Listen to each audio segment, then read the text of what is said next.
حضرت عیسیٰ علیہ السلام جو تھے وہ مردہ کو ٹھوکر مارتے زندہ ہو جاتا۔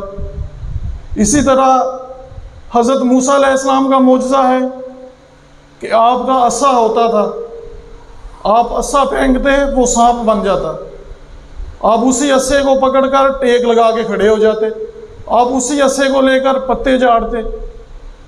ایک ہی عصا تھا جو سانپ بھی بنا اور مختلف کام کرنے کے لیے آپ اس کے استعمال کرتے تھے۔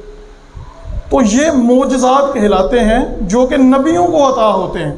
اب بات آ گئی، وہ تو نبی تھے اور حضور غوث پاک تو نبی نہیں ہیں۔